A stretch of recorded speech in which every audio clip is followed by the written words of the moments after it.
First, though, presenter and friend of this show, Fiona Phillips, has shared the sad news that she's been diagnosed with Alzheimer's at the age of 62. She's part of a pioneering trial for a drug which doctors hope may help or even reverse the condition. And Fiona, who has long campaigned for awareness of the disease after both her mum and dad suffered with it, is determined to still live a happy and fulfilling life. It's absolutely decimated my mum, my dad, my Uncle Barry. I mean, it just goes on and on. It's just... And then they always used to say to me, it's not hereditary. Well, there's something going on. I don't want to not work. I don't want to be sitting around playing around with my fingers or, you know... Yeah, because you've always worked so hard, haven't you? You're such a worker. Yeah, and I just like, doing things. Well, we're all thinking of Fiona today. We were just saying we were all really upset today reading that news, weren't we? Yeah, I mean, it was only recently I was saying, it was last week, it's so weird, and I was like, where's Fiona Phillips? I love Fiona Phillips, like, where's she gone, you know? And then that came out today, and I was so shocked, and it hit me like a ton of bricks. Obviously, I've experienced the whole Alzheimer's disease with my mum. I know how, as a family, how traumatic that was for us, still is, to a degree. But you kind of, I don't mean you expect it, but it's less shocking. If someone's late 70s, 80s, you always assume, even myself, I think I'll probably have some form of dementia. But, you know, she's 61, and she's just still so full of life, and she is, you know, still, thank God, being very positive about it and all of those things, and she's starting the trial. But, you know, of everything I've gone through with my family, and I've gone through a lot of cancer and Alzheimer's and stuff, I'd say that Alzheimer's for me as a family member was the worst to watch someone you love go through. So I feel for her family as well, you know, husband, kids. It's a diagnosis for everyone. Yeah, yeah, absolutely. But hopefully these drugs that she's trying will, you know, either slow it down or reverse it, like she said, and that's brilliant, you know. But it's really shocked, and I actually could have sobbed when I heard her talk about it, because, you know, selfishly, it brings everything back as well that you've gone through. So I just want to send her all up, you know, all our love, really. Yeah, and absolutely. She's a wonderful journalist, still is. Incredible, you know, she's still wanting to work. She's very active, amazing. obviously, like we've said there.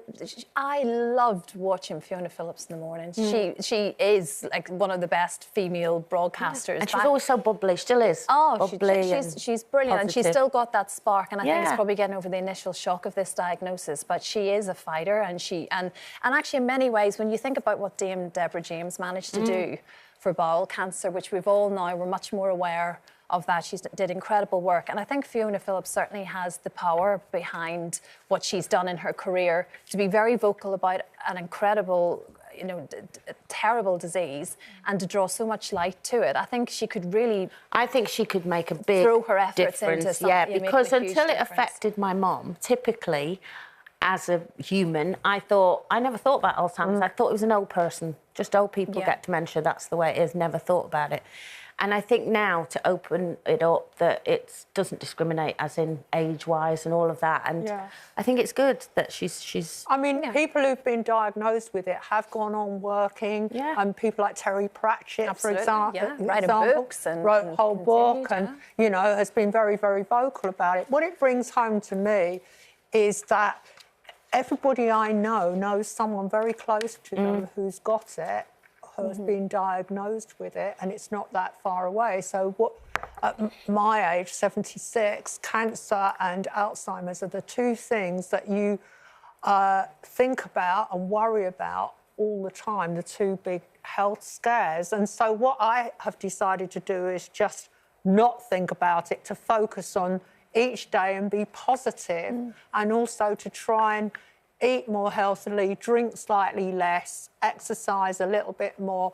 Obviously, you read in the papers every day all these plans you should be following, which could take over your whole life. I think you've got to be sensible, but most importantly, you've got to maintain a positive attitude, I think. Yeah, that's very true.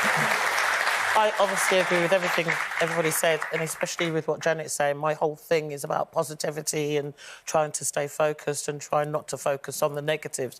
And, you know, I think it must have been obviously hard for her to tell her children. She only told them recently. And it's whatever works for you, I guess. If it was me, well, with my case, when I had the cancer, it was important for me to tell my children because I wanted to prepare them mentally. But I think it's an amazing thing what she's doing, speaking out about it, and it's all in her own time. You know, that's what's important. It's when she did mention there, interestingly, the potential link, whether it's a hereditary issue or not.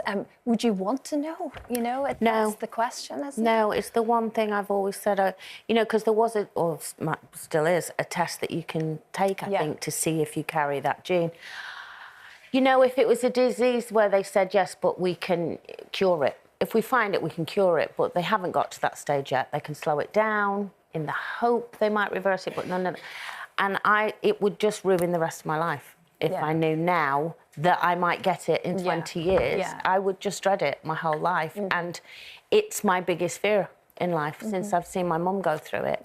It's something I fear every single day, every single time I forget something, which now in menopause you do anyway. Yes, and that's every single time I forget a name or I forget where I've put something. This fear overtakes me of, oh my God, I've got it. I've definitely got it, you know.